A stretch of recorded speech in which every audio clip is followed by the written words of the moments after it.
Hello and welcome to my channel. My name is Jack. And I'm back, so I guess you can say I'm back Jack. Join me as I dive into the new Princess Cruises gratuity price hike to $19 a day per person for suite guests in 2024. And $17 per person per day for inside, outside and balcony guests. And see if I can find a way to make the most of my cruise experience without breaking the bank. Take a moment real fast to like, subscribe, and turn the notification bell on so you will be notified every time I post a new one. Also, I would like to take a second to give a very big thank you to my 93 subscribers. If you are not subscribed, please do so at this time so I can reach 100 subscribers. Thank you in advance. If you're a regular cruiser like me, you're probably already aware of the significance of gratuity prices. After all, they can really add up over the course of your trip. So when I heard that Princess Cruises is raising their daily gratuity charge to $19 for suites starting in 2024, I knew I had to dive in and explore what this means for us cruisers. It's not just about the extra cost, either. This change has some interesting implications for our overall cruise experience.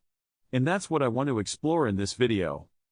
Princess Cruises isn't the only line making changes to their gratuity policies either. We're seeing a trend across the industry, and it's worth taking a closer look at what's driving these changes. In the past, cruise lines have often adjusted their gratuity rates to keep pace with rising labor costs and inflation. It's a way for them to ensure that their hard-working staff are fairly compensated for their efforts.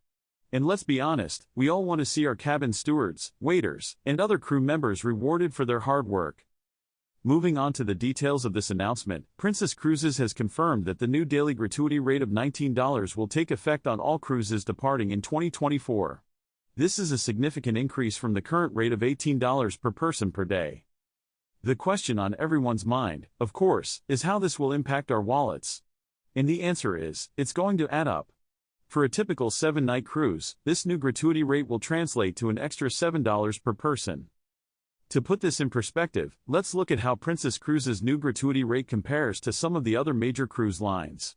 Royal Caribbean, for example, currently charges $20.50 per person per day for suite guests, while Carnival Cruise Line charges $18 per person per day for suite guests. And Norwegian Cruise Lines charges $20 per person per day for suite guests. Of course, these rates can vary depending on your specific cabin category and the length of your cruise. But overall, Princess Cruises' new rate is certainly on the higher side. So what does this mean for us cruisers? Well, for one thing, it's going to be harder to budget for our trips. We'll need to factor in this extra expense, which could impact our ability to splurge on things like specialty dining, shore excursions, or even a fancy cabin upgrade. On the other hand, it's worth noting that Princess Cruises is still offering a high-quality cruise experience. If you're willing to pay a bit more for that, then this new gratuity rate might not be a deal-breaker. I'd love to hear from you in the comments. How do you think this new gratuity rate will impact your cruise planning?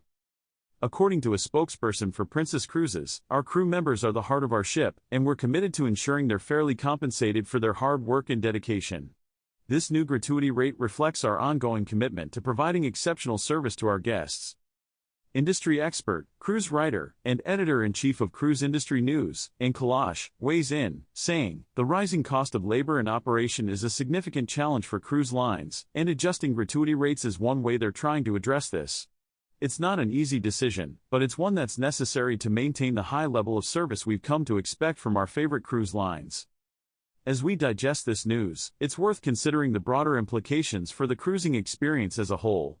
Are we seeing a shift towards more luxury-oriented, high-end cruises, where guests are willing to pay a premium for exceptional service? Or will this new gratuity rate drive more budget-conscious cruisers to seek out alternative options? In the end, it's all about finding that balance between the cost of our cruise and the value we get in return. As cruisers, we're constantly seeking out ways to maximize our experience without breaking the bank. Thanks for joining me on this exploration of Princess Cruises' new gratuity rate. If you're looking for more cruise tips and tricks, be sure to check out my video in the description box below. And don't forget to share your thoughts on this new gratuity rate in the comments. Thank you for watching. And until next time, stay safe, stay blessed, and I will see you in the next one.